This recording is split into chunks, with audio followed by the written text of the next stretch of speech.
you went to college, you got a corporate job, and from my understanding, you wanted to do more, right? And so in the basement of your mother's house, you kind of started your own business. And from there, fast forward, you've been helping thousands and thousands of entrepreneurs really run online ads and, of course, drive more sales. Now, kind of give us your origin story, kind of like play along that, like what happened there? Like, why did you kind of leave your corporate job, and what made you have that feeling, okay, like, look, I want to do more. I don't want to just work at a corporate job. Yeah, I mean, well, first things first, as far as what really got me here, when it comes to the skill set I have, it kind of happened. It was kind of like a necessity, like it had to happen, right? So first, I started my first two businesses, as you know, my Mm-hmm. mom's basement. They failed miserably, right? It sounds like you've already done some research, right? They failed miserably, and the reality is I was running into the same issue each time, right? And I think a lot of entrepreneurs can really relate to this. Was I just didn't know how to actually go out and get customers, right? Mm-hmm. Like the actual act of getting customers. So yes, I went to college, but when you go to college, I think they don't teach you as the everyday entrepreneur, again, how to actually go out, like the thing to do to go and get your first customer, right? So of course, ran into that issue, and going back to it, I was running newspaper ads. I was running. We tried Groupon. I was posting on social media. I was. What else was I doing? Oh man, I was traveling for networking events, trying to meet people, right? And the reality was, couldn't get a customer, right? Actually, something predictable and consistent. It was almost like Mm-hmm. two steps forward, one step back. So then I came across Facebook ads, right? And overnight made about 150 bucks, right? But didn't make much because I spent quite a bit on ads because I sucked at Mm-hmm. it.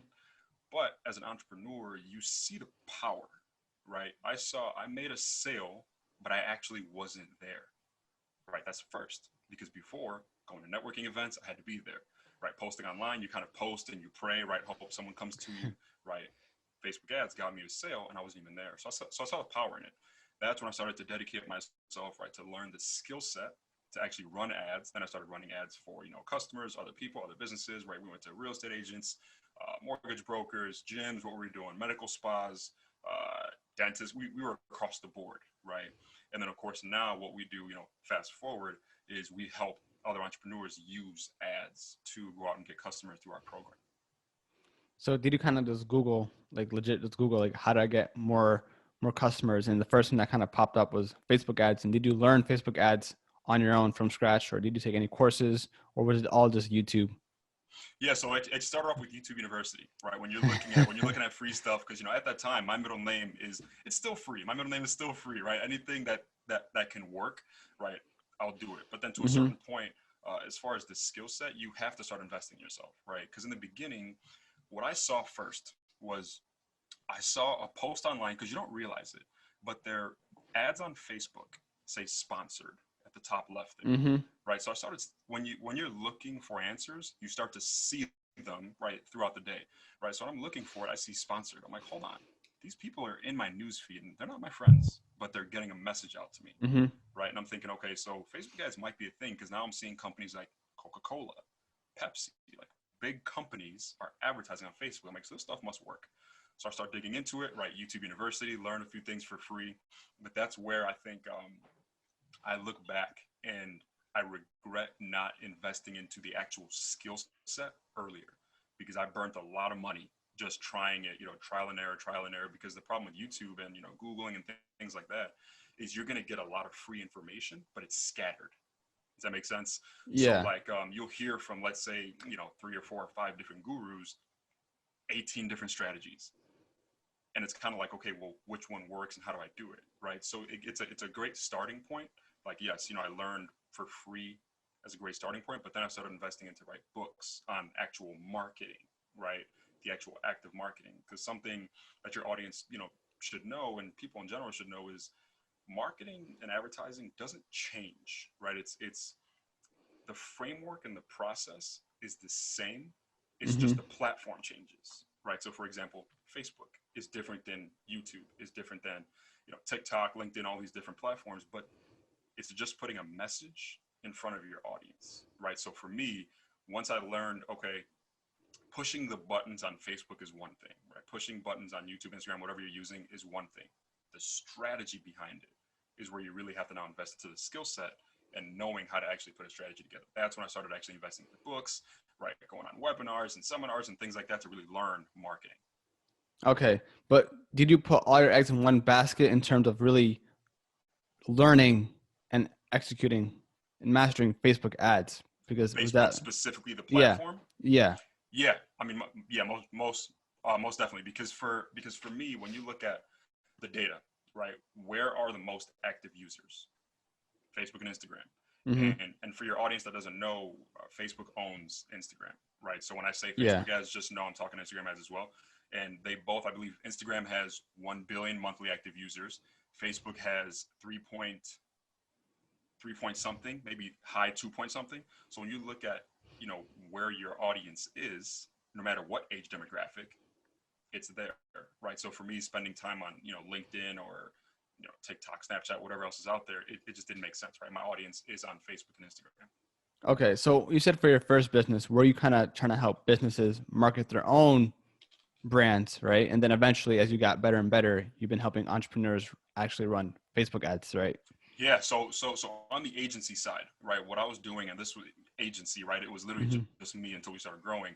It was me just going out and helping other business owners, right? Because this Facebook stuff, like I was saying earlier, learning on YouTube it'll get you started, right? But you're gonna fall flat on your face pretty quickly Mm-hmm. because the information isn't all there. That's just the reality of it, right?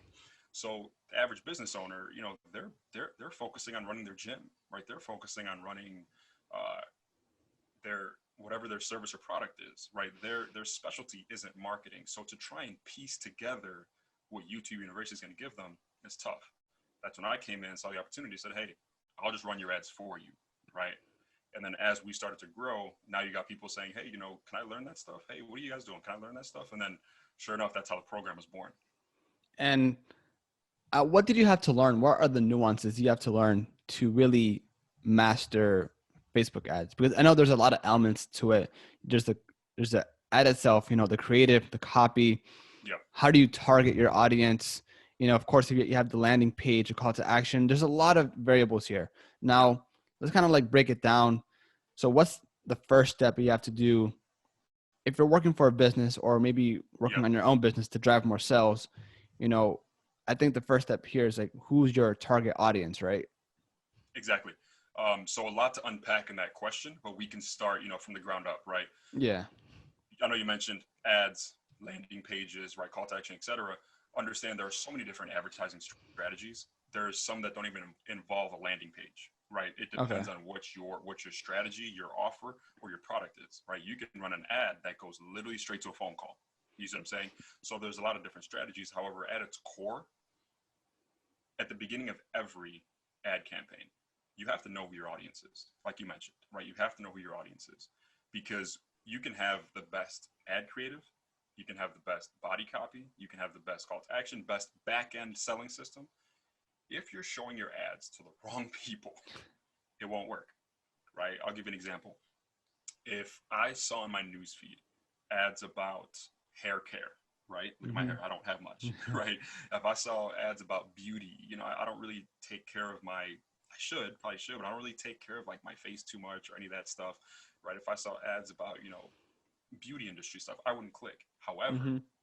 if I saw an ad about discounted Chicago Bulls tickets, I don't care what the creative looks like. I don't care what the body looks like. I'm buying every single time. Literally, they're going to start legally printing money by showing me that ad every single time. I'm going to buy every single time. So what I'm saying is there's a lot of nuances to it, but first things first is you have to know your audience. Now, what does that mean? Let's dive into that a little bit. What's their demographic, right? Because the way you speak to a male is a little different than how you speak to a female, right? We're two different species, Mm-hmm. right? The way you would sell, let's just talk about beauty again, right? The message you would put out to sell a beauty product to a 25-year-old is different than the message you would put out to sell to a 55-year-old, right? Same product, different needs. Does that make sense? Yeah. So once you know your audience, that now shapes the entire campaign, the ad, and if you're doing, landing page and the whole back end, because then your message is clear the entire way through, right? Mm-hmm. Now, how do you reverse engineer that? Because do you have to create a virtual avatar, or is it just testing, testing, testing? Because I hear from time to time again, they say Facebook is a really strong platform in terms of advertising, right?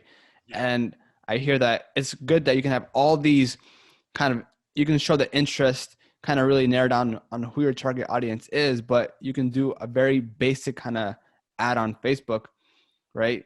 Targeting everyone. And then of course you get data and you kind of retarget the people who are actually interested. I mean, that's more of like a tactic down the line, I guess. But the point is, how do you reverse engineer who your actual target audience is? It sounds easier.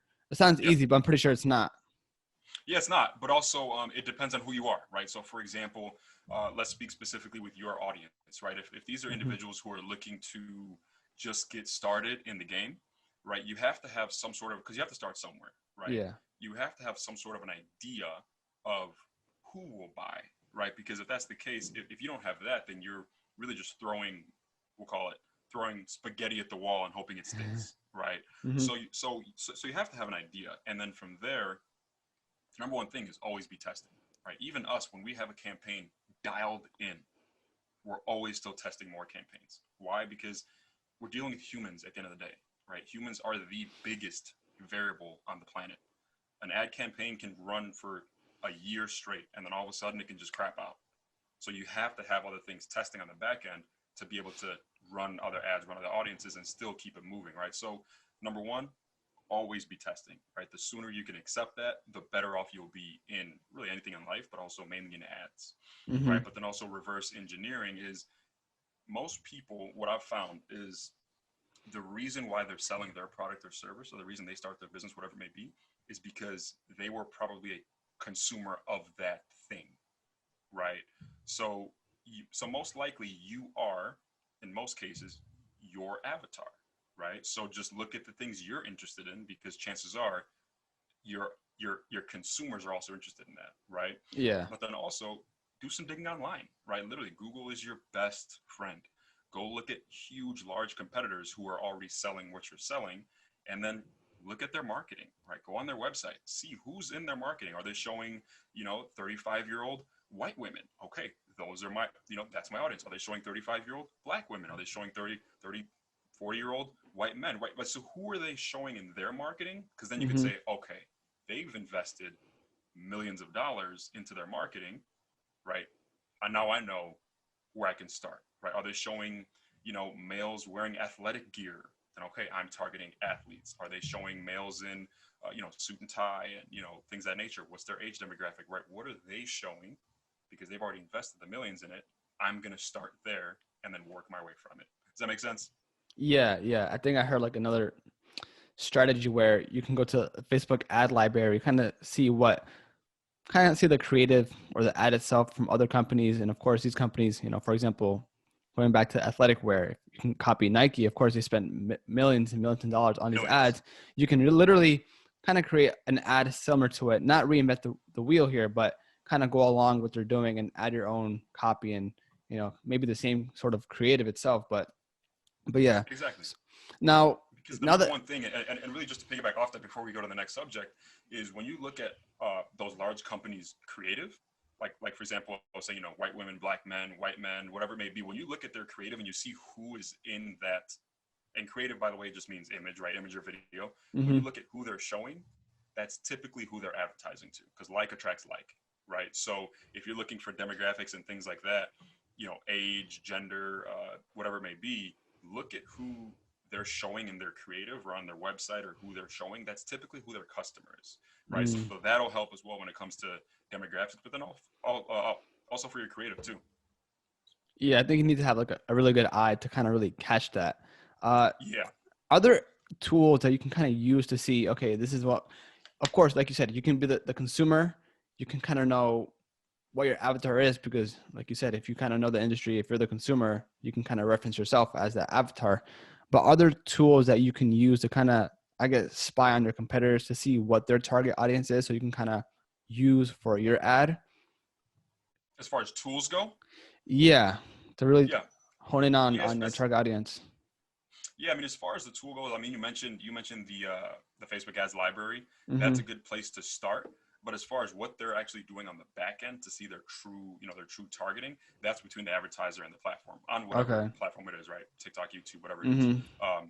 But as far as what we do is if we see competitors, just look at their creative. Like that's the best way to do it, is because if I'm showing an ad with 18 to 25-year-old males, that ad's not going to resonate as well with males, or excuse me, even males and females who are 50 plus, right? So which means I'm probably targeting that lower age audience. So looking at the Mm-hmm. creative always helps, right? If it's a Okay. creative video where it's hyped up, a lot of music, it's loud, it's energetic, that's probably geared towards a younger demographic, right? And then vice Mm-hmm. versa as well, right? Mm-hmm.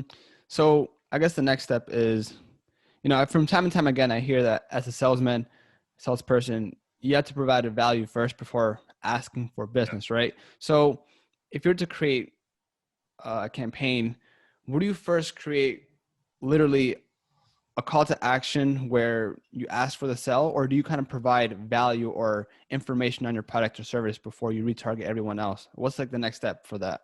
Always give value first. Always. I see this online all the time, is where people will just come into the news feed. And when I say cold audience, by the way, that means you've never heard of me before. And they'll go to their cold audience and just literally start asking for money right away. Or, hey, buy from me. Hey, buy from me. Mm-hmm.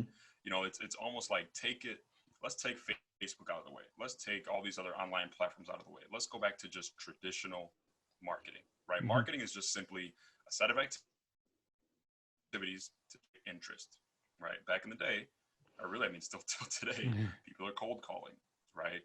People are door knocking, right? But just imagine cold calling someone or door knocking on someone's door and just saying, buy from me. And you've never seen them before. Or walking up to someone in the mall and saying, hey, buy from me. Yeah. You'd be like, what are you doing? No, like, get away, get off my porch, right? But if I come to you and I say, hey, can I give you a free consultation on your roof? It looks like it's a bit iffy. Do you mind if I go up there for free and just assess it to see if everything's going okay? Yeah, sure. Why not? It's free. Why not? After I go up there, I say, hey, you need this, this, and this fixed on your roof. These are the problems. This is what's going to happen if you don't get it fixed. By the way, I fix roofs. Can I help you with this at a discounted price? Now they say, hey, thanks for the assessment. I appreciate it. I can now buy from you if I so choose, and it makes sense. Which one sounds better? Hey, let me fix your roof. Or hey, can I assess your roof? And then I can make you an offer on the back end. Take that same concept, put it online. It's the same thing. That's literally marketing. That's what I mentioned earlier, right? The platforms don't change, right? The platforms platforms change, right? Facebook, Instagram, whatever, door knocking, cold call, it all changes. Mm-hmm. But the mechanism, as far as the framework, doesn't Mm-hmm. change, right? It's the same thing. Give value first, make your offer second. Okay, so the principle is the same, but it's just the medium at which you deliver it could be different. Same exact thing. Okay, so how much value? Because of course, when I think about this, the first thing that comes to mind is, okay, you got to spend some money on this before you ask for the sell, and Yeah. people might be like, oh, damn. So you do got to spend money to provide a value first, Oh yeah. and then of course, since everything's online with the power of Facebook, you can really get that data, right? If you do like a Facebook Right. pixel, which is just a way to track everything down, right? Right. For lack of a better term, but Right. you understand who your, I guess, how your ad is performing, and then you can really retarget them, right? Right. So to answer the question of when it comes to spending money up front, right? Uh, a lot of people think if I give value up front, quote, for free, or one, it has to be free. It can be low ticket, right? You can charge for something. Let's say, for example, let's say the consultation example, right? Hey, do you want me to check your roof for you? Give you a quick assessment for $5. I usually do this for $100. Right now, the person knows you're still giving me value because this consultation to assess my roof, you go up there, put the ladder up there, take your time. It takes you 2 hours, whatever it is going to cost you your time when you could be doing something else. So you usually value it at $100, but you're giving it to me for five, Mm-hmm. right? So you don't have to give anything for free when you're giving value. It just has to be what the person is exchanging has to be less valuable to them than what you're giving to them, right? You have to be giving them more value. That's really the exchange. But then also, people forget And this is what's different with the online space, which makes it a lot easier. On the back end, you can have an upsell, right? So even if you're giving something that's low ticket or something that's maybe free, as long as on the back end you have a system to convert them, it's not really am I losing money? It's just a matter of let me get them to the upsell, right? Because that's where I'm really going to start to make my profit, etc. Does that make sense? Yeah. Wait, so Yeah. when you were doing this by yourself, you literally had to learn all this, copy, having the actual video or static image that you're going to post, and the budget as well, the landing page. Did you learn all this by yourself? It was a lot of trial and error, man. A lot of trial and error, but also I'm really observant, right? So Mm-hmm. what you learn is, unfortunately, yeah, my first few businesses didn't pan out, but you learn a lot along the way, right? It's not like an Mm-hmm. overnight thing. I'd never believe overnight successes. I mean, there's stuff that happened beforehand, and you learn just what the market likes, right? Not even the market, what humans like. So you learn, like I just told you, right? Like attracts like. And so what I learned is, okay, in my creatives, if I'm targeting a certain demographic, I should probably show that demographic what they look like, right? A Yeah. young man or a young female who's active, whatever it may be, right?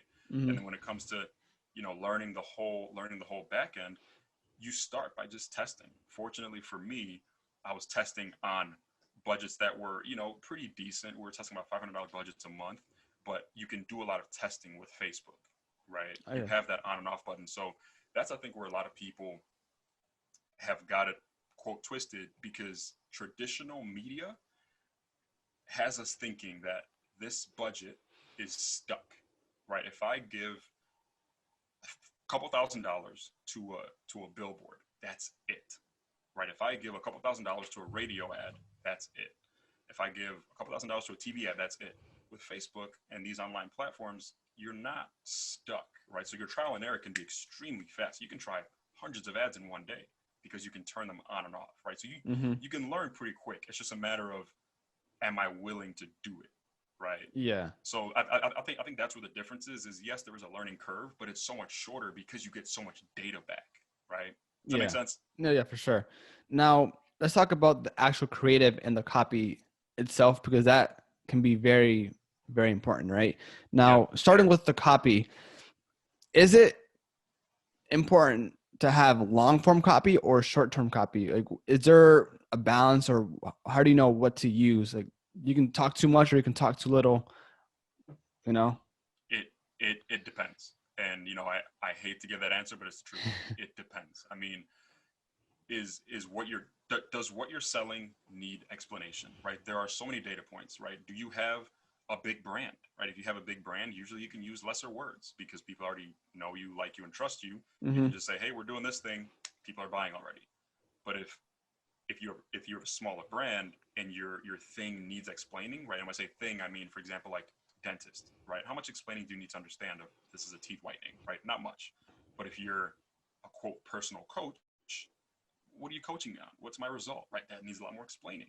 But then if you're someone who's a personal coach with a large brand and people already know you, like you, trust you, you can have a little shorter copy, right? So at the end of the day, there's so many variations. I just gave you a few to help you guys, get started, who are out there.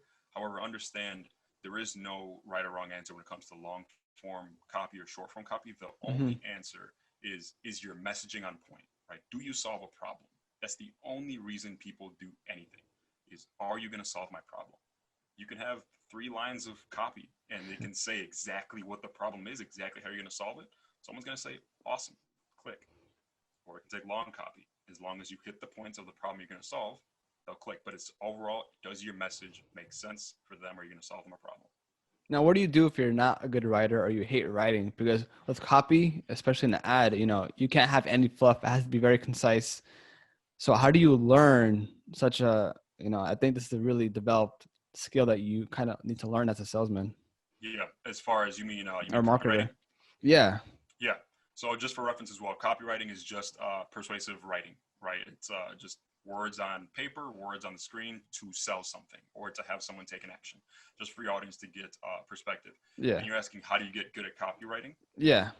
The number one thing is understanding, like we spoke of earlier, is understanding your audience, right? Because take this principle, and this is for your audience to take and run with. People don't do anything. Literally, people don't buy, water. People don't buy clothes. People don't buy computers. People don't buy anything unless it solves a problem. right? As small as a problem can be or as large as a problem can be. Anything you do, you buy, it solves a problem. So with that concept, we go back to the beginning, right? You have to know your audience, right? What are their problems, right? What are they experiencing? You see what I'm saying? And Yeah. when you can say, hey, let's go back to the example. Hey, do you have a leaky roof, right? And then if someone has a leaky roof, they see that, oh my goodness, that's a problem. Great. Here are 3 tips to fix your leaky roof, right? Next step. So, hey, do you have a leaky roof? Hey, here are 3 tips to fix your leaky roof. Oh, by the way, if you want me to come in and check it out for you, click here now and set up your consultation. Just like that, right? What I did there is I addressed the problem, gave them a solution, made them an offer, right? That's quote copywriting. However, if I don't understand my audience,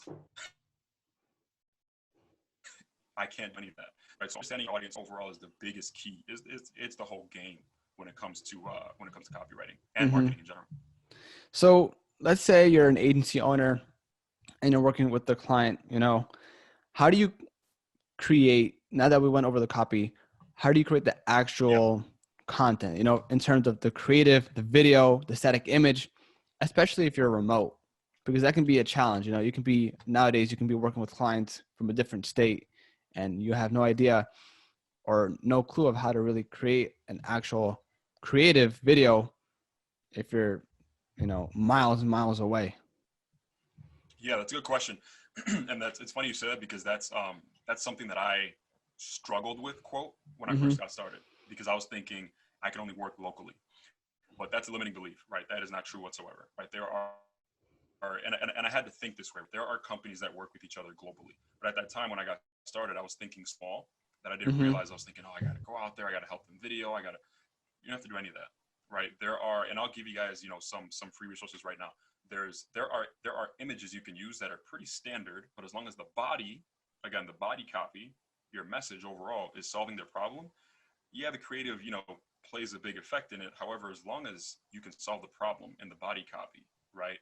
The image or the video just has to be something that catches their attention, or even better, demonstrates the thing, right? So, for example, if it's a chiropractor, if you just have an image of, hey, come into, Andre's chiropractic facility, and it just has a picture of a chiropractor Mm-hmm. doing chiropractic things, right? Then they'll get it, right? Hey, okay, Yeah. this is a chiropractor ad, and here's the body copy. Hey, are you experiencing back pain, neck pain, and sore neck, whatever it may be? Yes, I'm experiencing those things. Then they go into the ad. They say, oh, this makes sense. They click. But with all that being said, if you're working with someone remote, right? And Mm-hmm. for some reason you have a client who maybe doesn't have any assets, and when I say assets, I mean images, videos, things like that. They don't have any assets, or maybe they're giving you trouble with getting you assets. And I say this from experience.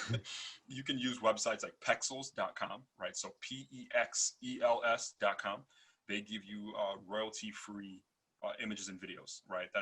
And also there's some you can pay for, but again, they're like $1, $7, right? It's worth it as an asset you can use for a long time.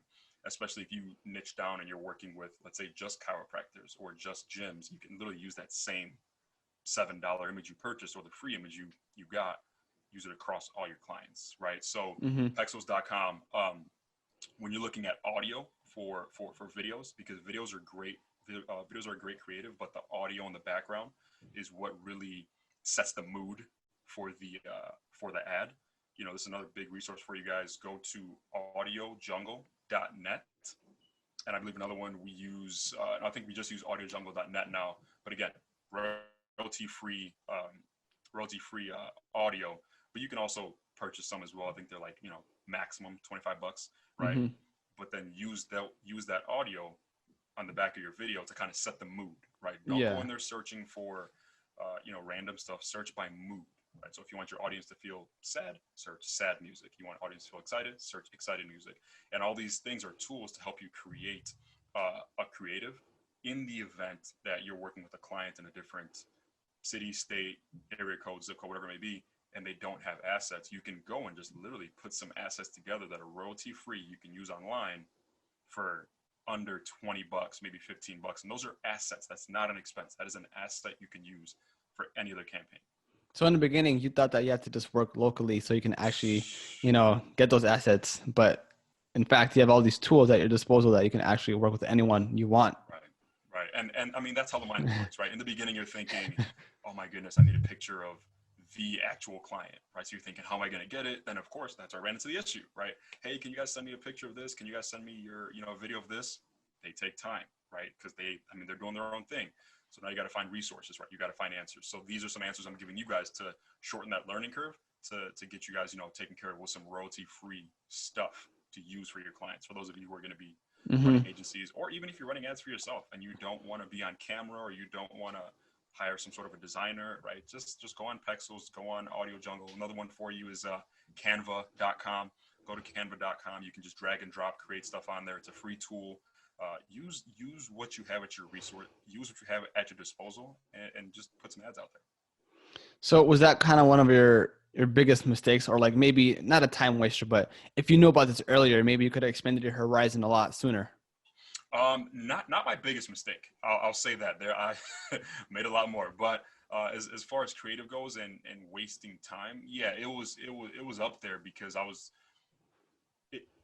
because you think, what you think is how far you're going to go, right? And I'm thinking, oh, this is it, right? I'm waiting for them. I'm kind of twiddling my thumbs, and I got to wait for them to move this campaign forward. But yeah. So it was a time waster in the beginning, but as soon as you learn it, you just keep it going. Mm-hmm. Do you think it's a good idea to really expand your horizons and work with anyone in the country, or maybe if you're very ambitious globally, or do you think it's better, or you have a better chance of being more successful if you're just a local agency?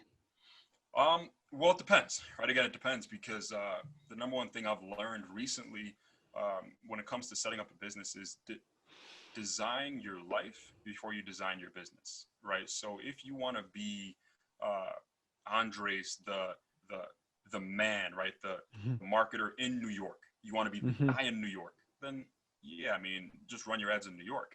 But if you want to be this global brand, then run your ads globally, right? So it really does depend on what you want to be. Do you want to be the guy in California, right? Do you want to be Andres, the guy in California? Or do you want to be Andres globally, right? So it really does depend on what you want. However, when it comes to growth, I mean, with the internet, the world literally is your oyster. Like you can do business anywhere. We have clients, students, we have members across the country. So you think that's one of across the world. You think that's a key piece of advice, maybe know what you really want, right? Maybe if you just want to think locally, you can, but then after you outgrow that, then you can start thinking maybe nationwide and then maybe even globally. Is that like the first thing you tell people who have their own agencies and whatnot to really figure out their why? 100%. And I know, the mainstream thing is, find out your why, and that's a little bit different. That's a much deeper topic. But for me, it's always, what do you want your life to look like, right? Do you want to be just like the digital nomad making, 10 to 15K a month? You can do that probably locally, right? Or do you want to build this thing and, this global brand or whatever it may be, and do you want to expand, right? So at the end of the day, to answer your question, yeah, I mean, I always say, hey, what do you want to build first? And then now you can set out and build it, right? Kind of like you said, right? Okay. Engineering it, right? What do you want to build first? And then let's go out and build it. So is that something that you recommend for any like beginner out there? Like, yeah, absolutely. Absolutely. I mean, any beginner that's looking to build any business, forget even like the agency business, any business, design your life first, then design your business. Because if you design your business first, you'll forever be chasing, what am I really doing, right? And you'll just be chasing your tail the whole time. But design your life first, then design your business. So you reverse engineer everything? Kind of like for the most part, life? Yeah, for the most part, yeah. And how do you kind of like, did you do that after failing your two businesses, or how did you kind of create that framework? Like, what questions do you ask yourself? Like, what do you really want? Because, you can change your mind after 2 months, after a year. Oh yeah. Yeah. Oh yeah. I mean, it depends, right? So in what aspect do you mean? In what aspect? Like by reverse, you said design your life. So you mean like your ultimate goal. So for example, make $300 million so I can buy something, or be a philanthropist for whatever it is. Like, is that is that the approach that you take in terms of designing your life and what you really want, and then reverse everything down into the framework of creating your business to get to that point? Yeah, it's a good question. So to take it a little step further, right? People always talk about goals, right? This thing of set goals, because then when you set your goals, you can reverse engineer the goal, et cetera, Mm-hmm. which is true. And most goals are set around money, right? Like you just said, I want to make $300 million, et cetera, right? Mm-hmm. But when you take it a step further, don't set goals based on money. Of course, those are your, metrics you can look at every single day, Yeah. but set your goals based on value, right? So, like you said, right, we dove into that a little bit. Do I want to be this big philanthropist? Okay, what does that look like? Right, that's a value thing, because at some point money won't drive you anymore, because you can quit and go work at, you can go drive Uber and make the same amount of money, right? You can go Mm-hmm. and make the thing you want, right? Dollars. Yeah. But if you set your goal based on value, now it changes, right? Because the vehicle to get to that value may change, but the value is still there, right? So if you're talking about like your philanthropist thing or whatever it may be, once you have that set, then work backwards and say, okay, if I'm a philanthropist, am I traveling a ton? Okay, if I'm traveling a ton, what does that look like? Do I need more human capital? Do I need more automation? Right? Then you start to look at it, okay, to get more human capital, what do I need? Because now I got employees, right? So now you can start working it backwards, and then eventually you'll get it down to, okay, so to get this many employees, I got to have this much revenue. Okay, to have this much revenue, I got to make this much per week, this much per day, this much per. Then you get down to how much outreach you need, right, et cetera, going all the way down. But it always starts with what's that value thing you're chasing, and then work your way backwards. Okay. So don't just think about a number. Think about what you really want. I Think mean, about. yeah, because making $1 million, making 300 million, like you said, is it can the vehicle can change so many ways. But then Yeah. also, if money is the driver, and I get money being the driver, money is a very big component of it. But Yeah. at some point, human nature will kick in, and people can start being lazy. They start, going off their habits, and they can say, "I'll just go drive Uber because I can make the same amount of money," which is fine, right? There's no problem with that. However, if you're setting it on on value, you may say, okay, no, driving Uber is maybe a temporary thing, right? Working at this retail shop is a temporary thing, right? Working here is a temporary thing because I know if I'm doing this, it's going to be challenging for me to get to that philanthropist value of mine, right? So there's Yeah. nothing wrong with driving Uber. There's nothing wrong with working retail. There's nothing wrong with anything. However, if it doesn't coincide with your value, then it just won't help you get there, right? But you can always make money in so many different ways. If that's the driver, you can always just keep skipping to different things Yeah. if For that's the sure. primary driver. Yeah. Wait. So going back to the framework of creating the whole ad, I feel like the last piece. Let me know if I'm wrong here. Is Yep. the call to action, right? Now, of course, you said in the beginning the call to action. You don't want it to be buy now, or shop now. It can be learn more, for example. So what are the next steps after you have, you find your target audience, you have your copy, you have the creative. Now it's time to ask for something or kind of provide them even more value. Yeah. So what's the kind of the last step in that respect? Well, let's go back, right? So as far as the ad, with it being not buy now, it depends on where your audience is on the journey with you, Mm-hmm. right? So for those of you, like I was saying earlier, right, the cold audience, they've never heard of you, warm, they may be on your list, maybe they follow you, maybe they kind of, they're whatever, maybe they know you exist, right? Hot, maybe they've purchased from you or they're about to purchase. The call to action changes throughout the journey, right? If it's cold audience, then saying buy now won't really be too efficient because they're saying, again, right, who are you? But if they're hot and they're already on your list, maybe they're about to buy from you, then buy now is the best call to action because they've already been through, they know who you are, they like you, they've kind of indulged your, excuse me, they've actually engaged with your free value, whatever it was. So now they're ready to buy. So the buy now call to action makes sense. But then now let's answer your question as far as what happens. You said what happens afterwards? Yeah. Like, do you need on the back end of things, do you need Yeah, a landing page? You have to make sure that your shop is set up and everything. yeah. Yeah, so on the back end, this is where strategy comes in, right? It's just what's your sales mechanism, right? Yeah. Are you selling e-com? Are you selling products online as far as digital products, physical products? Then yeah, you need to have an entire sales system on the back end, right? That has tracking, that has data, that has your pages set up the right way. But Mm-hmm. if you're a service-based business and you need to get people on the phone, you can run an ad that literally goes straight to call now, right? You can Yeah. have an ad that goes straight to booking a strategy session.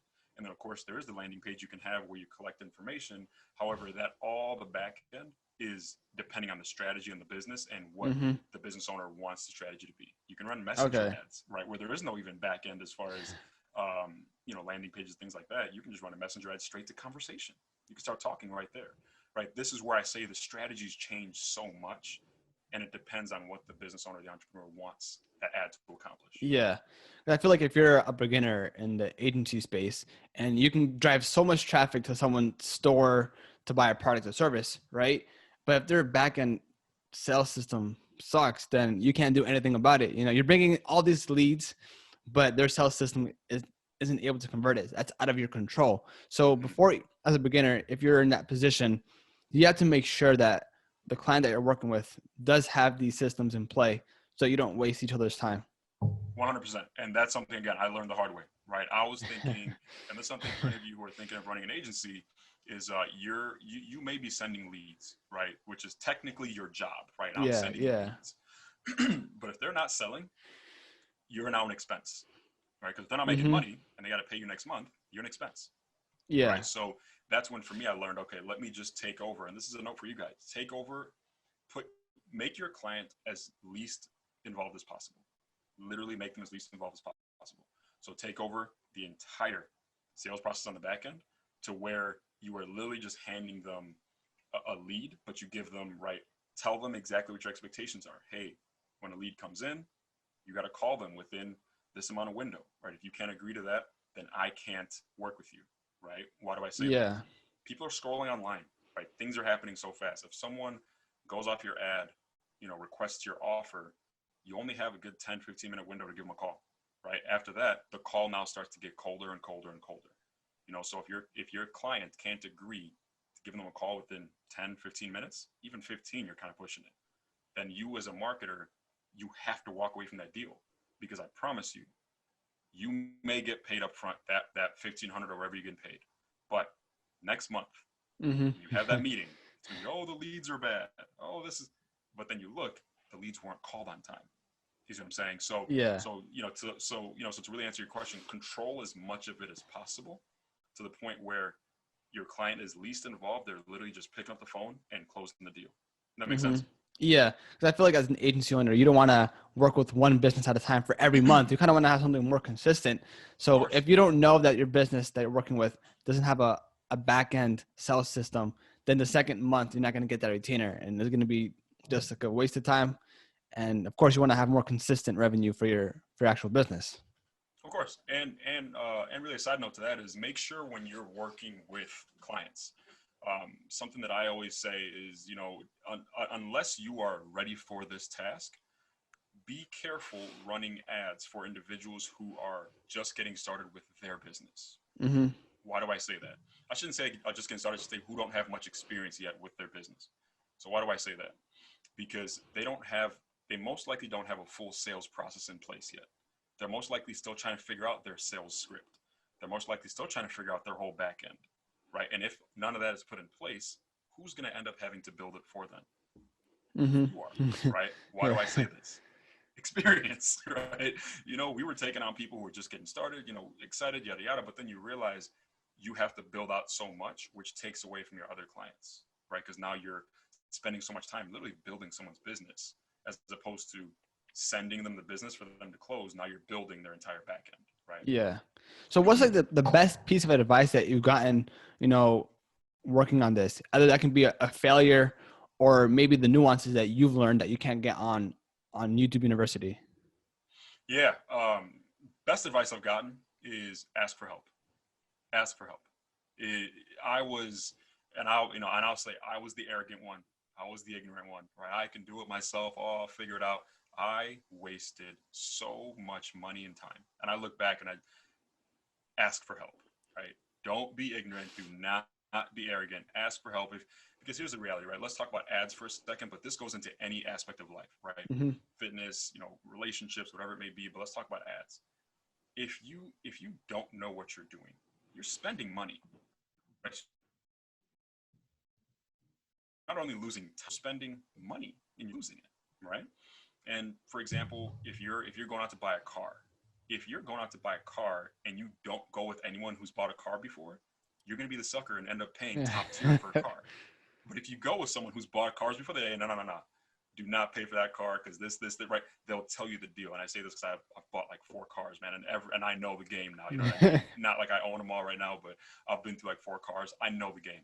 But my first car, I overpaid by so much Damn. because I didn't know better, right? Then I Yeah. started asking for help and saying, hey, what's the game here? But that's the best advice I've gotten, because as a business owner and as humans, we can only go as far as what we know, right? We're always going to hit a cap on what we know. And you realize the more you know, the more you don't know, right? That's a little Yeah. tongue twister, but it's the truth, right? So best advice for me is just ask for help and ask for help. So when asking for help, do you recommend, spending money on, resources or getting a mentor? Whatever the case may be, for me, my always, my always go to is just ask the source who is doing it or has done it, right? Yeah. And that may be books, right? Depending on where you are, right? If you don't have the money, right? Books, right? Look at resources that are, proven, right? Books are the cheat codes to life. You see the thing behind me, right? The whole library back here, books, right? But then also with that being said, now you can start asking someone who's actually doing it, like, right? Like mentorship. And the caveat is, yes, the simple exchange is money, but sometimes a mentor may just need someone to grab them coffee every day, right? That can be your value prop, right? Sometimes maybe they may just need someone to uh, cold call, right? And maybe it sucks cold calling, but while you're cold calling on your lunch break, hey, let me take out to lunch. Now you got an hour of that person's time, right? Mm-hmm. Or, so it doesn't always have to be like, let me pay you. Of course, that's the easiest and most simple way that everyone can think of, but get creative of how to get in people's circles and really add value to them that may not be money. Yeah. So I feel like a lot of entrepreneurs, once they hone in on a skill and they're making money for their business, a lot of them, they want to provide more value by teaching others how to do it too, right? So Yep. now you run, you have your own master class where you help Yep. thousands of entrepreneurs really learn Facebook ads to drive more sales, right? Yep. So can you talk a little Yeah. bit more about that? So what is that exactly, and how did you come to that transition of getting to that point? Yeah. So a bit of background. Yeah, we run we run the marketing accelerator where we teach entrepreneurs how to use ads and of course backend systems to generate customers, right? And really how we came here was when I was running ads for clients, right? There are people who start to see what's going on and they ask, hey, how are you doing this, right? How are you doing this? Can I learn? Can I learn? So I was doing a lot of one-on-one consulting in the beginning, right? Mm-hmm. Because obviously that it wasn't advertised, right? I'm like, hey, this is what I do. This is my agency. But then as you start to do more one-on-one, something that I realized, and I always knew it, but it wasn't until I had that true, you have a different relationship when you're teaching someone, right? You really get to know them and things like that. Something Yeah. I realized is the college system for entrepreneurs, right? The startup entrepreneur has failed us when it comes to going out and getting a customer, right? And I say this because I've worked with doctors. We're talking PhD. I have clients, students who have business and marketing degrees, right? I have my degree. I learned all this stuff outside of college. And they're coming to me and saying, hey, I've learned more in your program than what I learned in my 4 years, right? So for me, now it became, how can I empower more people with the skill set that is necessary, like literally necessary to go get customers, right? Especially in this digital age, because if you don't advertise online, it's not going to be this optional thing of, I don't know if I want to advertise online. No, it's going to be mandatory, right? So how can I empower more business owners, right? More entrepreneurs to advertise online on how to get customers, right? Whether you have a business or not, if you're even looking for a side hustle, right? You can run ads for other people. It's a way for you to control your income and control your economic situation. So for me, that's when the marketing accelerator was born. And I said, you know what? Let's actually open this up to the public, right? And Mm-hmm. let people join this program and let's teach them our framework, how to run ads and how to take a stranger from being a stranger to a customer. So you're kind of providing like a lot of value, kind of giving all your nuggets, all your nuances, because like you said, you can get bits and pieces of information on YouTube, but to get the real nuances, you want to kind of have a full kind of class or course to kind of go along step by step. Absolutely. And I'll tell you from someone who's been on YouTube University for free, it's a good starting point, right? However, What I've noticed is people pick up, and this is why I say, my biggest mistake was literally just arrogance, not asking for help earlier, right? Some of the biggest things I've seen is I've had clients, even just one recently, was spending like 12 grand a month on ads. And I promise you, he was not breaking even, but he knew it worked. He's like, hey, I see these people running ads. People are crushing it. My colleagues are crushing it. He was just throwing money at ads. And I'm like, well, where'd you learn? What's going on? He says, YouTube. I'm like, well, who you're learning from? Different people, right? That's the thing, right? So there's so many different free items out there from so many different people. There's so many different softwares, so many different backends, so many different ways to write. When you take all that in, you start throwing money at something, and I say this from experience, it becomes challenging because there's no true direction, right? And I get trying to go the free route. I 100% get it.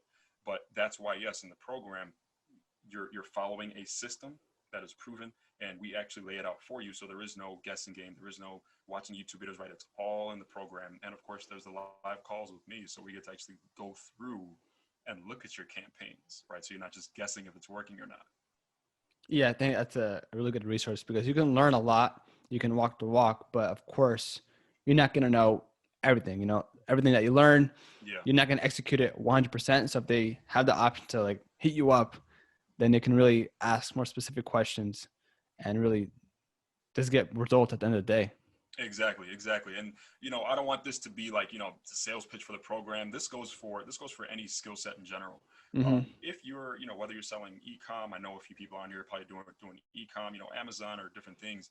Understand, just like anything else in life, right? If you're looking to, this is, Get the Bag podcast, right? If you're looking Mm-hmm. to make a lot of money, let's look at the industries that make a lot of money, right? Doctors, lawyers, accountants, etc. Right? They went to school for such a long time before they even started making the bag, right? Mm-hmm. So when you're learning a skill, it's going to take time. It's like only in entrepreneurship do we think I'm going to learn something on YouTube and make $1 million the next day. Literally only in entrepreneurship, right? But understand it's a skill set, right? So whatever you're investing in right now, whether it be your e-com business, Amazon business, whatever it is, drop shipping, if it's Facebook ads, marketing agency, whatever it is, understand a skill takes time, right? It takes time and reps. A mentor helps that learning curve by, a ton, but it still takes reps. Like even in my Yeah. program, I say the same thing. Like, listen, this is going to shorten your learning curve by a lot, but this still takes work. It still takes reps, right? Do Mm-hmm. the work, get the results. And just one more question here. So do you think it's important for any entrepreneur, because like you said, you can be very uh, ignorant and want to do everything yourself, right? You want to learn copy, you want to learn marketing, you want to learn how to do e-commerce, how to close a sell. These are all skills, but do you think it's important to really focus on one skill that you're a master at? And then once you have a team in place, you can really just outsource everything else. But at least don't do everything at once. Kind of hone in on one skill, be the master at that. As far as, and we're talking now just the marketing agency or just in No, life? like just in general for any Yeah. entrepreneur, because you can literally learn a lot of skills and be Yeah. knowledgeable in them, right?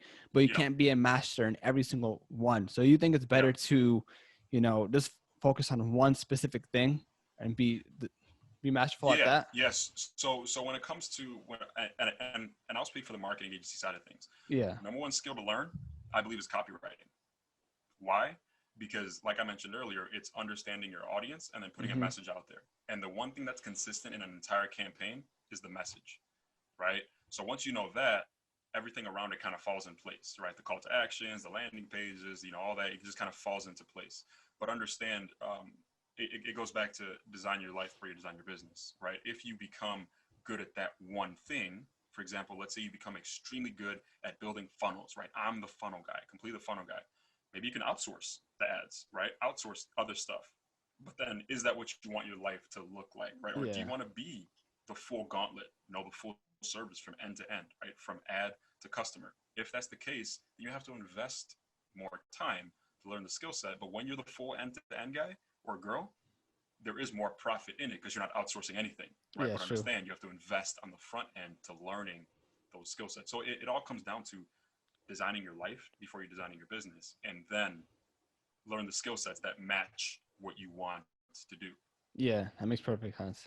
So, Senzi, I don't want to take too much of your time here. So, if people want to learn more about you or learn about your program, where can they check that out? Yeah, it's simple. Luckily, there aren't too many people named Senzi in the world. So anywhere you want to find me online, I'm more active on Instagram. It's Nsenzi, Senzi on Instagram. But then also for everything you want, the free content, all the free masterclasses and everything, go to senzi.com. That's our website. Everything will be on the front page and you'll get taken care of. Dope. So I'll put that in the show notes. Anyone can click on that, DM you on Yeah, Instagram, check out your program, and just get to perfect. it. Just get learning. Yeah. And if you guys if you guys don't click, don't worry. I will find you online. Don't worry. I always say it. I will find you guys online. Dope. So, dude, it was definitely a pleasure talking with you, man. Learned so much. I think one of the key things I learned was that sales, the principle is the same, but just the medium changes. Exactly. Exactly. It can be Facebook today, MySpace tomorrow, 18 different products or 18 different mediums, but the process doesn't change. Dope. Thank you, man.